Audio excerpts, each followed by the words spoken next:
Hey Deckers, we got some great games in our performance roundup today, including ArcRunner, Oddsparks, Hellbreach, Sandland, No Rest for the Wicked, and a Dragon's Dogma 2 update, and several more. Kicking things off with Dragon's Dogma 2, still unknown status on the deck, and for good reason, because the updates don't seem to be doing much, and we're still waiting to see if this actually improves. But even with FSR on balanced or performance mode, in a lot of battles we're still only getting around 20 frames per second.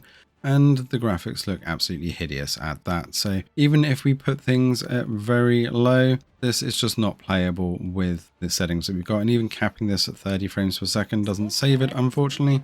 So we still can't recommend playing this one on the deck right now. However, it is available via GeForce Now, which in case you missed it also got controller support on Steam Deck, running this via their scripts or via our install method. So be sure to check that out if you really want to play this on the deck. Next up we have ArcRunner, and a huge thanks to PQ via Keymailer for giving us access to test this one out. And this is fast and frantic with fantastic looking graphics and running at a good 60 to 90 frames per second on the deck, but it still has some hefty dips here and there under the 40 range. But to be honest, you don't really notice it too badly with the settings that we've been running here, which was pretty much the high graphic settings with shadows and effects on medium. You could drop it down a little bit more, but it does ruin the aesthetics of the game slightly. But dealing with those minor dips here and there, if you turn off that frames per second counter, really doesn't make a huge amount of difference. But the leveling system can get a little bit tricky, especially towards the end with the bosses. The difficulty curve really does dial up, so you will be rerunning this several times before you actually get to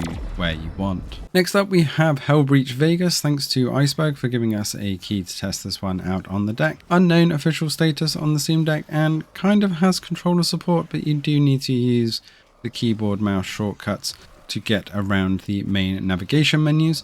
But other than that, it just about holds around 30 frames per second and is a wave-based first-person shooter, but it is good fun. Not quite got the amount of players that it needs right now to make the multiplayer more interesting, but graphics wise we can run this at the medium settings pretty much, with the resolution scale on normal to keep it around that 30 frames per second with no motion blur, and the reflection quality at 50% with the ambient occlusion around 30%, and it is an enjoyable experience. Although we do get some dips, around 30 frames per second actually feels okay on this one. So if you just want a bit of mindless violence in wave style, killing zombies and other creatures, then this is definitely the game for you. No Rest for the Wicked has picked up several patches over the past few days and actually weeks. They keep rolling out hotfixes thick and fast, but most of them haven't made a huge amount of difference on the deck. However, the last one did, and we will look at this in a bit more detail soon, as it still gets major load spikes under that 20 frames per second mark. But when we're out of those lag spike areas, the quality and the frames per second does hold around the 30 to 40 a little bit better. But the balance of the gameplay and combat really does make this one difficult to play with, as it seems like the narrow focus of the maps. Everybody jumps you, there's no chance of doing anything stealthy in this game, and it always seems to be 2 against 1, or an enemy who has 3 times the amount of stamina as you, so they can just throw stuff at you and then dive bomb attack you out of nowhere. Let us know if you've still been diving into No Rest for the Wicked. We will do a fuller video on this soon, but if you do want to dive into it, it's definitely a lot more playable than it was. Oddsparks, an automation adventure, up next, and a huge thanks to Andy Games for giving us a key to test this one out via Keymailer. This is a beautifully chilled combination of automation building and also a bit of combat and action RPG style as well, because there's just so many different elements to this to build up your character, and also the sparks that you carry. See, I'm being followed by these things called sparks, and you can swap these out to different types, but you've also got to make them, and these also are used, as you can see, carrying stuff around to build up your areas. So if you're a fan of things like Factorio, then this adds a different dynamic to it, and take on creatures in the world as well, as well as fulfilling missions in the town. And as you've seen, the graphics are pretty good on this, holding around 60 frames per second for the most part on high graphics quality.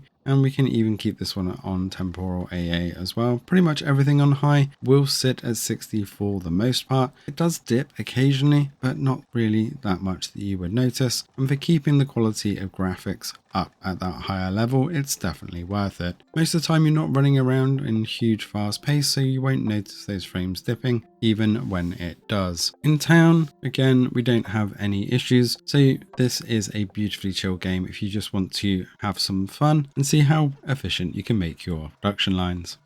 Sociable Soccer up next, and thanks to Tower Studios for giving us a key to test this one out.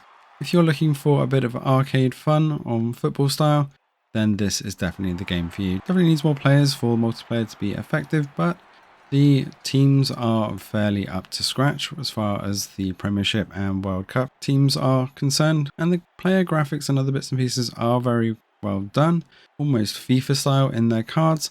But the gameplay is extremely arcadey and quick action, so don't expect realism on the pitch on this one. Nothing in the way of settings really, but playing at a solid whatever frames per second your device will take. As you can see, it was a pretty solid 120 frames per second on our external monitor with the capture here, so you're going to get a solid 90 on the OLED or 60 on the LCD. And with only 10 watts pushed on the power side, you're going to be able to play a good 4 to 5 hours as well. Saga Emerald Beyond up next, and huge thanks to Square Enix via Rainmaker for giving us a key to test this one out.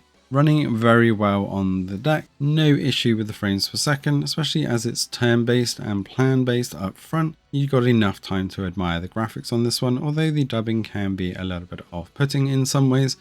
It is still working extremely well, and even with all the graphics and bits and pieces going off during the main combat sequences, we are well over the 100 frames per second mark if we are uncapped, so you're going to get a perfect 60 on the LCD or 90 on the OLED, and with around 16 to 17 watts average power draw, you're going to get a good 3 to 4 hours battery life minimum.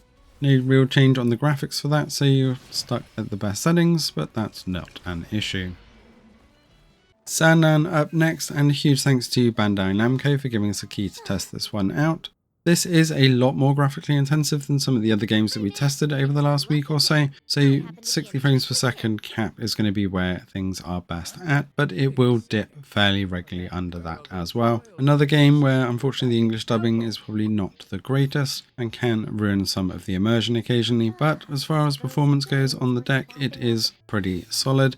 Although we get some load spikes here and there, bringing it down into the 40s occasionally. Keeping it at that high graphics preset is not an issue, but capping it at 60 on the OLED is going to give you much more stable experience, as it doesn't really go above 60 even if we uncap it, and when we do, we still get the occasional dips into those 40s and 50s as well. But again, if you don't have the frames per second counter up, you're probably not going to notice those dips that often, if at all. When we uncap it, even in the open world, we only just get over around 60 to 70 frames per second. So again, keeping that 60 frames per second cap will just eke out that battery life a little bit more when you are out and about, when it can go a little bit higher. Overall though, it is running fantastically well on the deck, and if you wanted to dive into Sandland, then you're not going to have any issues. Officially unsupported at the moment, but should be verified soon, although it may only be playable due to the size of the text. That's it for the performance roundup this week. Let us know in the comments below if there's any games that you want us to check out, and if you're going to be diving into any of these this week. Check out the links in the description below. Thanks for watching,